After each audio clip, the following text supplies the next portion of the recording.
All right, hello there, friends. It's Jimmy Maverick, and we're going to do a mock draft tonight. It is July 24th. Training camp has just opened up, and so lots of players are reporting to teams. There's some last-minute injury notes, as well as some last-minute people that are no longer that have gotten full clearance, full medical clearance. So all this data is updated continuously during the course of the fantasy preseason in my app, which is My Perfect Fantasy Draft. You can access my app through my website, fantasyfootballmaverick.com. I invite you to go there today and check it out. And you can see we are doing a mock draft today, 12-team mock draft, picking from the 7th position. So let's see what kind of team we can build. And we're going to use the My Perfect Fantasy Draft app to help us out. So in order to get this thing set up, you got to answer 3 questions. Question 1 is, how does your league score points? And we are going to say, since this is Yahoo, half point PPR. Do you want to engage Jimmy's recommended player filters? I'm going to go ahead and say yes, and I can show you what those filters are in just a minute. Question 3, do you want to engage draft mode? So what this does is this breaks the draft list down based on the size of your league and your draft position. So 12 team, 7, and we'll go ahead and we'll enter draft mode, and you can see the player list right here. Here's the position filter. So if you just want to look at running backs or wide receivers, you can use that, utilize that. And then right below it right here, this is the draft mode tabs, and this represents each round of your draft. So we just need to click on round 1. You can see I give you some recommendations right here. We're just going to go ahead and minimize that, so because you're not going to be able to read the text anyway. Just highlighting the 3 players that I like best in this round. And then below that, you've got the list of all the players. So in the first round, what you see here is, hold on here. Let's see how we're doing on this. Okay, so the draft has not started yet. Okay, good. Okay, so anyway, what it is when you look at this draft list, what you're seeing here is all the players between pick 1 and pick 2 that have not been filtered out, and instead of being sorted by their by their ADP or by some arbitrary top 200 list, the players are sorted by their VORC score. Okay, now what does VORC stand for? It stands for value, outlook, reliability, and consistency, and that's these 4 columns right here. So based on how the player scores on each of these things, they get points, and then those points are added up, and that gives you a VORC score. So one of the things to note is that this VORC score is for each round, it's self-contained, right? So if you see a guy, you can see Alvin Kamara's got 58 VORC points, right? There will be other players with 58 VORC points later on in the draft, but they're not the same as Alvin Kamara. We're just looking at this round's players, this people's VORC score, and that's what you need to do. And so you just basically look and let's jump back here and see how we're doing. Okay, it hasn't started yet. You want to just focus on players at the top of the list. The players that score the most VORC points are the best for you. Avoid the players at the bottom half of the list because those are not great choices for you. But you can see that for the first pick, what it's recommending, they're recommending Devontae Adams. They're recommending Travis Kelce. As a first pick, I don't know if I would do that. But of course, he's in a situation where Kelce would not be available by our second pick because round 2 pick is 18 and Kelce is usually gone. Kelce is gone on the 13th pick, so he would not make it to our next pick. So if you want him, now's when you need to take him. I would not take Kelce in the first round. Tyreek Hill is also recommended here. If you wanted to just look at running backs, you can just click on the running back filter, and you can see the players right here. You can see the little gun next to their name means they're a long shot, which means there's a less than 50-50 chance that they'd be available on your round. The reaches mean those are going to be the long shots on the next round. So it is almost to us, and you can see that Melvin Gordon would be the top recommended player. Of course, right now there's all the talk of holdout and everything like that. But you know what? Melvin Gordon is going to report to camp. He is still under contract. This is not the same situation as Le'Veon Bell, where Le'Veon Bell was not under contract last year. So I'm quite comfortable taking him with my first pick. Plus, we have plenty of time for this to sort itself out. I anticipate that there will be some sort of a new contract in place before the regular season starts. So let's just jump to the second round here. It's going to come back to us pretty quickly. So in the second round, you can see that it is recommending Mike Evans, wide receiver from Tampa Bay, Derrick Henry, if we want to go running back, George Kittle, if we want to go tight end. So, top end choices there, all excellent choices. And, so I do like the idea of getting an elite wide receiver in the second round. And so, of course, Evans is the best of the bunch. Of course, if Tyreek Hill or Juju Smith-Schuster would make it to our next pick, I would take them over Mike Evans. But really, I think Mike Evans is a fine choice. He's someone that I usually end up with if I am picking late in the, if I'm picking, if I have an early pick, so I'm late in the second, right? So we can just go ahead and we can cue these people up, actually. So there's Juju, and there's Tyreek, and there is Mike Evans right there. So you can see, like these players all offer excellent value. I mean, Tyreek Hill is a top 10 value player, right? You've got Juju Smith-Schuster, also top 10. Mike Evans, his value is 18th in PPR. But we're going to be selecting him with pick number 18. So that's what I consider a fair value. It would be nice to get one of these guys, though. We'll see what happens.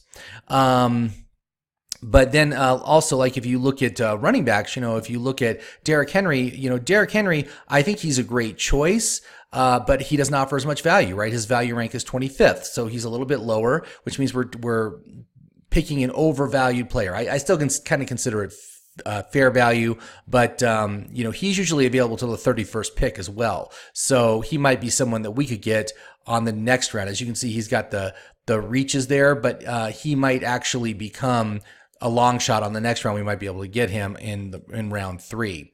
But it's almost back to our turn. You can see that Tyreek Hill is still on the board, as is Mike Evans. Juju is gone. So I think we're going to take the long shot that fell to us, and I like that pick. So let's jump to round 3. So in round 3, we are at pick number 31, and so you can see there's Derrick Henry at the top of the list as a long shot.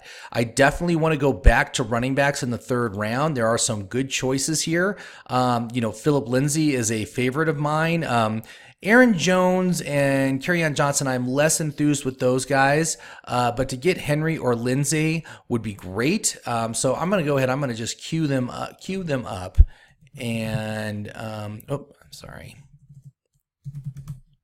Derrick and Phillip Lindsay right there.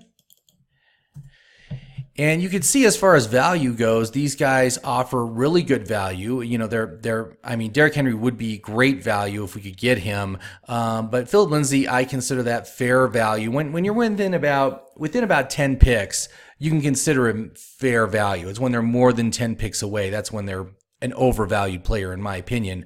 But what we're going to do is we got a little ways to go before my next pick. So I'm just going to pause till we're within 3. We'll see where we're at, and we'll see who we get. Okay, and we're back, and Mike Evans just got taken, which is crazy late. He's usually not available this late in the draft. Derrick Henry still on the board. We'll see if he actually makes it to us, and he did not. He just got picked right before us. We knew it was a long shot. We knew we were taking a chance. Let's look at what other running backs are still on the board, though, because I want to just see if there's anyone that I'm really interested in. And Freeman, Fournette, Jones, these guys are all high-risk injury risk players. Josh Jacobs is a character that I like. You know what? I'm going to call an audible on this. I'm going to take Josh Jacobs, and I'm going to take him because he should have been gone before our 3rd pick. So let's go to the next round here. And what we're going to look at is I do like the idea of staying with running backs. Again, what I've been seeing is that basically all of the startable running backs are gone by pick 60. Go early and often on them, and you can still get great running backs in the 6th, 7th, 8th round. Great wide receivers in the 6th, 7th, and 8th round. There's still great options available. So you can see that Phillip Lindsay is a long shot for the next round. We'll see if he can make it back to us. You can also see Kenyon Drake is recommended. Oh, look, and there's Josh Jacobs right there. So we actually ended up taking him around early, which is okay. That's fine. I'm very happy with Josh Jacobs. I think he's going to be a workhorse there. Certainly a great choice for the 3rd round pick. But let's also queue up Drake, and let's also queue up Cooks, because should he fall, that would certainly be a steal, right? So I'll go Kenyon, and we'll go Cook. Whoops. Oh, is he gone? He is gone. Brendan Cooks is already gone. All right. Well, it's almost back to us. Lindsay's still on the board.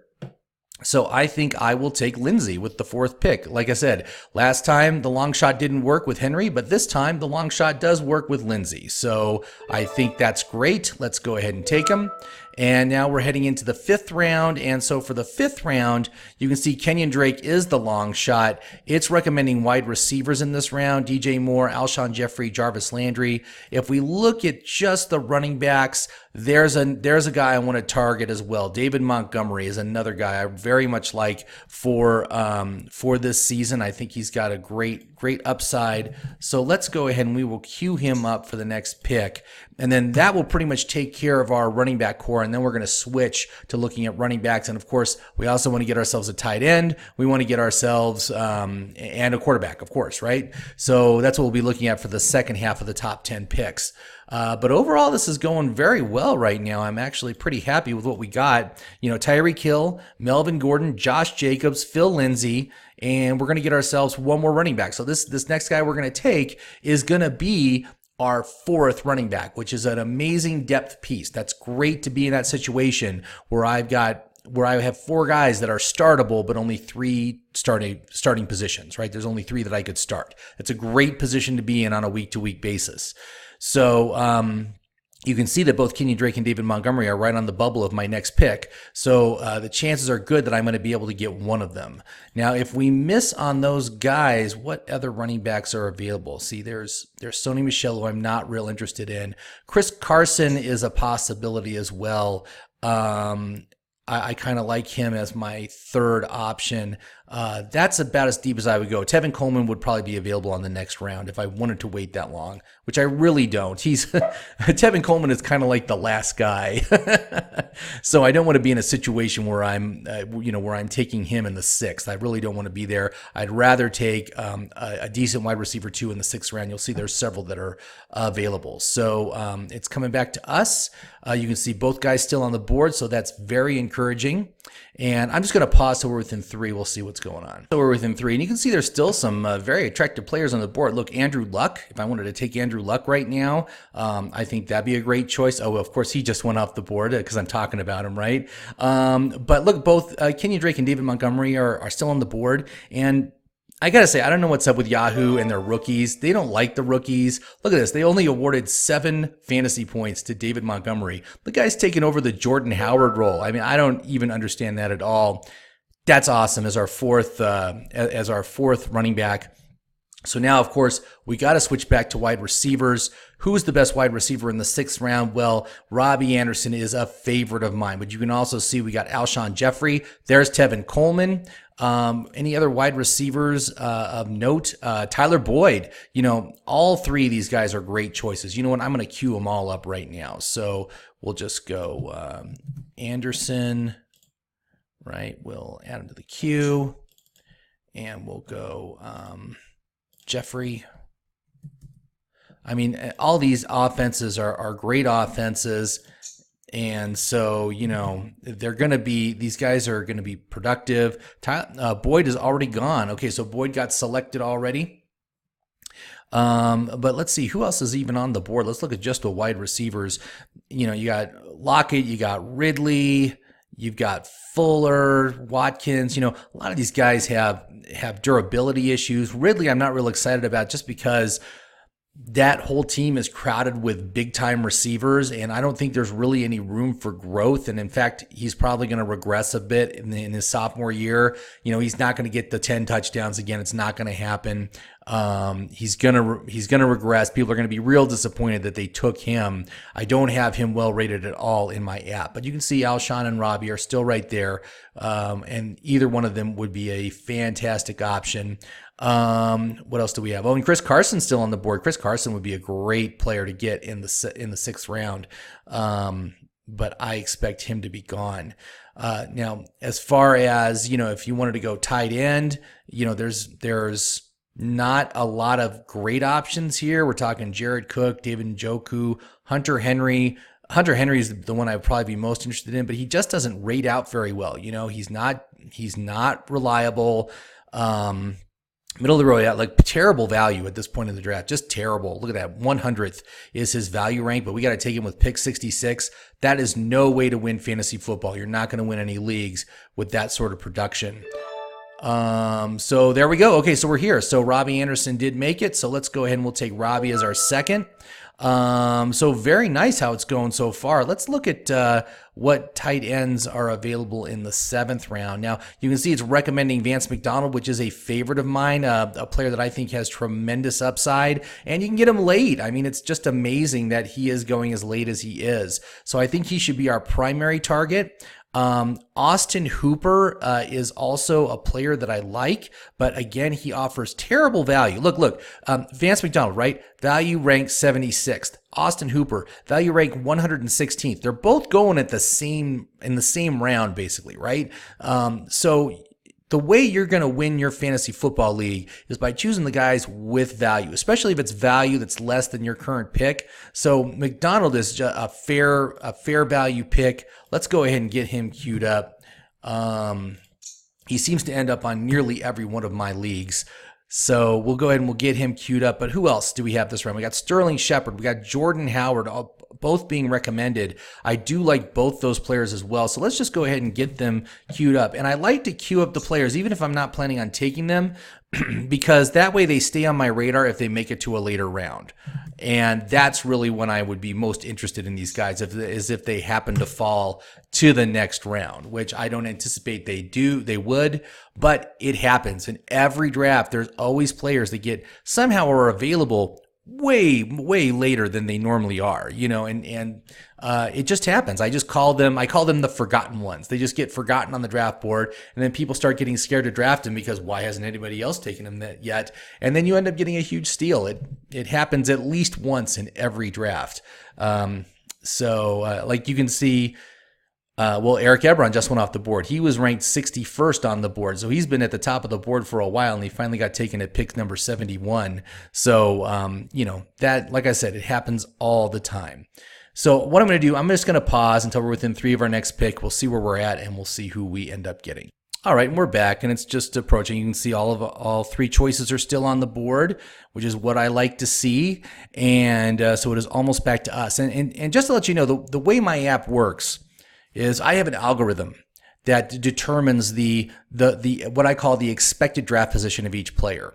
And it's just the most likely place that player is going to be taken, because I want you to have the most accurate idea as to when you need to take guys, right? That's what success in fantasy football is all about. It's about the when. So like I said, Vance McDonald, I basically get him in nearly every draft I'm in, because I know when I need to take him. I know when he is going to be, I know the round I need to take him so as to get him, right? So that I don't miss out. So let's go to the 8th round. Let's take a look at who's on the recommendation list. So this is a great round to get quarterbacks. You can see Jared Goff. You can see Vance McDonald is still on the list here. So we might even have been able to wait another round to get him. I'm not going to sweat it though. I'm glad we got him. I'm happy that we have him. Christian Kirk also on the board here. So let's go ahead and let's queue up Goff and Kirk. I think those are good to have on our radar here. So Goff and Kirk. I like both those guys. And you can see that things are thinning out a bit, right? I mean, there's not as many highly ranked players. There's a lot of low ranked players here on the board. Also, if we look down the list, you can see here, the Chicago Bears defense, right? If you want to go with an elite defense, if that's part of your strategy and you want, the best defense in the league, you got to take the Chicago Bears this round. This is when you need to take it, right? Likewise, as far as other quarterbacks, you got Jared Goff is my favorite, but you also got Ben Roethlisberger, Carson Wentz, Kyler Murray. All those guys are going to go before your 9th round pick. So if those are one of the quarterbacks that you want, now's when you need to get them. That's what this app is all about. It's all about telling you when you need to take these guys. There's also some interesting, look at this. There's some interesting wide receivers on here as well. Below Kirk, you got Dante Pettis, who I think that's a nice flyer. Look, he offers great value. Where at pick 90, his value rank is 74th. Sterling Shepard is a long shot here, but he offers value at 64th. That's like nearly 3 rounds of value that you get by taking someone like Sterling Shepard. Now, I believe he is already gone, so it doesn't matter any. Oh no, he is still on the board. Look at that. So if somehow Sterling Shepard makes it back to our pick, which it It looks like it might just happen. I don't think I can pass that up. I think I got to take that value. And, Christian Kirk is good as well, right? Because Kirk, but his value rank is 86th, right? So he's not as good.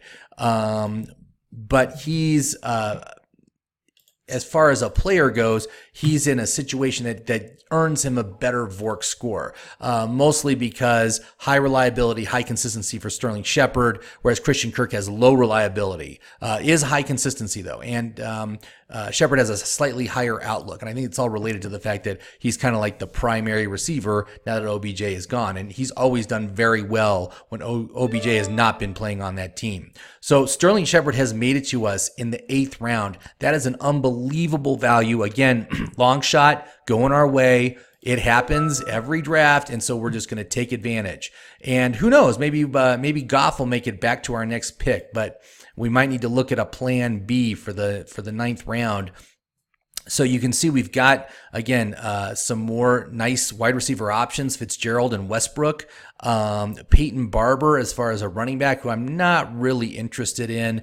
But let's look at what quarterbacks are on this round. Well, it's just Ben as a long shot, right? So I think we're going to need to go, if we somehow miss Goff, there's great options in the 10th round. There's Prescott, there's Rivers, there's Winston, even Garoppolo if we want to take a chance and gamble. I don't really want to do that, but I'd be happy to have Prescott or Rivers on my team. Winston, not so much, but again, it's all personal preference. Winston just doesn't rate out very well for me. Although I am glad to have, I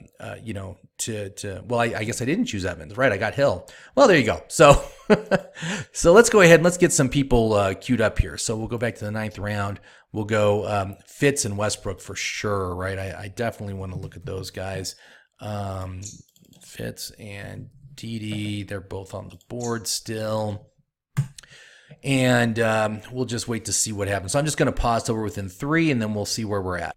All right, we're within 3 now, and you can see that Goff is still on the board. So getting him in the 9th round, just a tremendous steal. I have him ranked as really top 6, top 7 quarterback for this year. So he's a great value. He's easy to get, as you can see. We spent our first 8 picks just loading up on running backs and wide receivers. Got ourselves a great tight end, and now we're going to go ahead and get ourselves a great quarterback. We're going to be in a really excellent position for the later half of this draft, where we're going to focus on upside guys, right? So once you get past about the 10th round, you stop seeing guys that are, flex options or whatever, and you're really getting into the speculative area of the draft. And there are some players that I very much like, I think have tremendous upside that we're going to focus on for the later rounds, right? So look at that.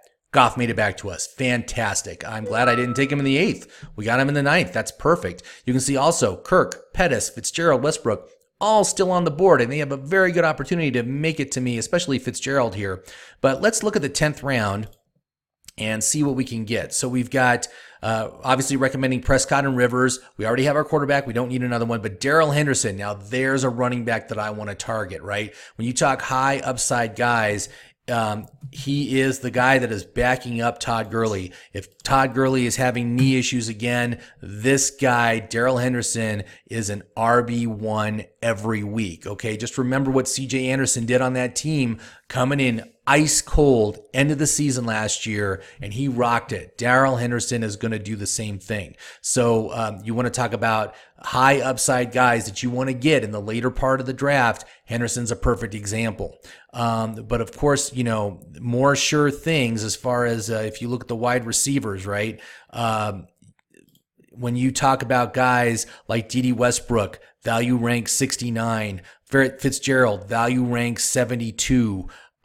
These guys, again, have flex value. You can start them in your flex position, and that makes them very valuable. And I'm not sure if I want to go with Henderson because of that. I mean, we do have, let's see, we've got Hill and we've got Robby Anderson and we've got Sterling Shepard. So we're very good with our wide receivers, but it would be good to get one more that we know that we could start on any given week. And look, Pettis is even still there. Jeez, that is just amazing. Now Pettis, Where is he? His value rank is 74. So of all these guys, the one with the best value is Dede Westbrook, and I think that's the one that I'm going to want to go with here. As far as that goes, yeah, I think he definitely has. I like Nick Foles more than I like, Garoppolo, just because of the reliability issue. So let's go ahead. We're going to grab ourselves one more wide receiver, and then we're going to start looking at the speculative late plays that can help you win your league. All right, so let's go draft him. That's our fourth wide receiver. Fantastic wide receiver core. I'm very happy with it right now. So let's go, and now we are heading into round 11. So what's it recommending? N'Keal Harry, there's a great wide receiver that I love right now. You got Deshaun Hamilton, Dion Lewis. So, these guys, again, N'Keal, I think definitely has at least flex value. Deshaun Hamilton, a little bit more speculative. His value rank is 130. So that means something needs to happen in order for him to be able to become fantasy relevant, right? It's got to be Emmanuel Sanders injury or something along those lines, or a Cortland Sutton, right? Dion Lewis is a great PPR running back, but he doesn't offer a lot of value here, right? There's just no value in half-point PPR for rostering Dion Lewis. Now, there you got Matt Breida as well. Again, not great value. These guys, that's why they don't score real well on the Vork score. They're very low rated here. So I like the idea of going with N'Keal. He would be our fifth wide receiver. And so I'm going to queue him up. But, of course, if Darrell Henderson somehow, some way makes it back to us, I'd totally take him in the 11th. No question. Although he's here, he's probably not going to make it to us. So I would not count on that. I'm going to pause over within 3. We'll see if we get lucky. All right, and we're back. And, of course, Darrell Henderson just got taken. We knew he was a long shot anyway to make it back to our next pick. But that's the nature of the game, right? That's what we're in here for. So I think N'Keal Harry is going to be a great choice for us. Really like the upside of this guy. And now we're going to get into what I call the fun part, because we are going to talk up some players that can really help your team. So let's look at the 12th round, and you can see that recommending players: quarterback Kirk Cousins, quarterback Lamar Jackson. Both these guys, great options, man. I'm just amazed that they're available as late as they are. I never draft a second quarterback, especially in teams without a deep bench, right? There's only six player bench here. No need to take him. Look, Mark Andrews, Baltimore tight end. That is a quality upside pick that could be very big this year. He could have a big breakout year. He did excellent last year, and that was his rookie season. I certainly like where he's at. Let's look at the running backs, though. We got LaShawn McCoy, Ito Smith as long shots. We got Carlos Hyde as a reach. And, you know what? I told you I was going to talk to you about the filters. Here's the filters that are activated right now, my recommended filters. Their consistency ranking has to be greater than 4. Injury issue. If they have an injury issue in the top 75, they're eliminated from the list. If they move to a new team in the top 50, they're eliminated. If they're overvalued RB, meaning their value less their expected draft position is greater than 25, they get eliminated if they're in the top 100. Overvalued wide receiver, same thing. Running back age, over age 28, they're cut from the list. In the top 50, and then wide receiver age, over age 30 in the top 100, they're cut. So that's basically what's been filtered off the list. And now that we're late enough, I think we can turn the filters off just so we can see all the players that we have to choose from. And so if I look at the running backs here, again, not great options. Oh boy. Okay. So I'm not super thrilled with what we have in the 12th round. So what I'm going to do is I'm going to look to the 13th round, and there's a guy that I want to target, Damian Harris, right there. Okay, and it's our turn. Let's go get him. I'm sure we will have no problem getting him. Yes, he is still available. Grab him.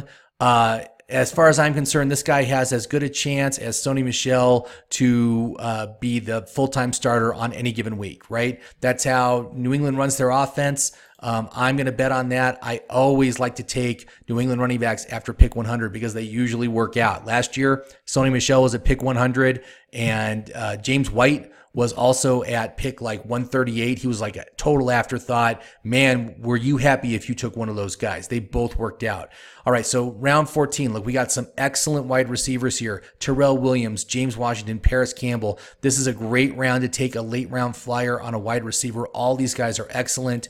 If we look at the running backs, though, there's the running back I want right at the top of the list, Justice Hill. Now, he doesn't get much of a work score here. He's a Baltimore running back. But let me tell you what, this guy, the buzz around him is that he's going to be the next Alvin Kamara. And I'll tell you, if you were the guy that was smart enough to draft Alvin Kamara 3 seasons ago when he was sitting at the very end of the draft and nobody was thinking about him, you basically won your draft. You won it, right? So why not take a chance on Justice Hill? We've got 4 great startable running backs already. And if Justice Hill turns into one, that is even better for your team. And that's really what we're getting here. When you talk about Damian Harris and Justice Hill on our bench, that is tremendous upside. Both these guys offer tremendous upside starting probably by about week 3, week 4. So you don't even have to hold on to that long before you're going to know if they're going to be doing anything for your team. And if they don't work out, it doesn't really matter. It does not hurt your team by taking these players. These are the guys, but these are the guys that you want to get. Are there any other ones that I want to? Oh, Jalen Samuels. There's another one. Alexander Mattson, the backup to Dalvin Cook. That's a great one to have.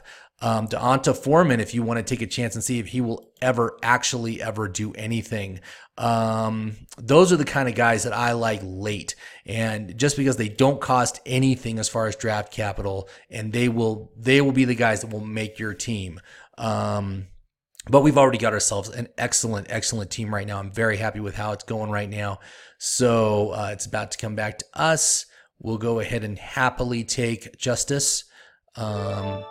And then all we have to do is we just have to take our kicker and defense. So I'm just going to pause. I'll take him. We'll come back. We'll review the whole team and see what we think. All right, so we're back. So let's review the team. And by the way, I just wanted to mention one player that if you are concerned at all about Melvin Gordon, about somehow him holding out for a big chunk of this season, which I don't think will happen. Again, he's getting fined like $40,000 a day. Okay, he's not going to hold out for that long. But you can always take Justin Jackson, all right, who will definitely take over the Melvin Gordon role on that offense. You can get him in the last round. Very easy person to pick up. He would definitely be worth it as a handcuff to the uncertainty regarding this holdout situation. But let's review the team. All right, so we got running backs. Let's do running backs first. So we got Melvin Gordon, Josh Jacobs, Phillip Lindsay, David Montgomery, Damian Harris, and Justice Hill. Man, talk about a youth movement. That is a young group of running backs, but I have a lot of faith in these guys. I think they are going to be huge this year, and it's a strong group. We got 6 of them. That's a fantastic way to start the season. And like I said, do not sleep on Damian Harris or Justice Hill. Both those guys are going to be big this year. They're going to have their weeks, and they are going to explode. So let's look at wide receivers. Tyreek Hill. Then we took Robby Anderson, Sterling Shepard, Dede Westbrook, and Keel Harry. I love the wide receivers, actually even a little bit more than I love my running backs. These guys are all suitable starters every single week. Every single one of these guys is inside the top 80 for value. Okay, so that means every week these guys have at least a flex value for your team. All right, and so just so you know, you can totally wait on your wide receivers. Just wait, man. These guys are available late. They are going to be so good for your team. You're not going to believe it. So, tight end, we got Vance McDonald. Quarterback, we got Jared Goff, who I'm very happy that we got him when we got him. I took Philadelphia for our defense. I took Jason Myers as our kicker. So overall, top quality team. I'm very happy with this. This is a playoff caliber team that has a chance to massively improve once the season starts. So I'm happy to see what happens. I really like this team. And again, if you like the way this draft unfolded, I encourage you to go to my website, fantasyfootballmaverick.com.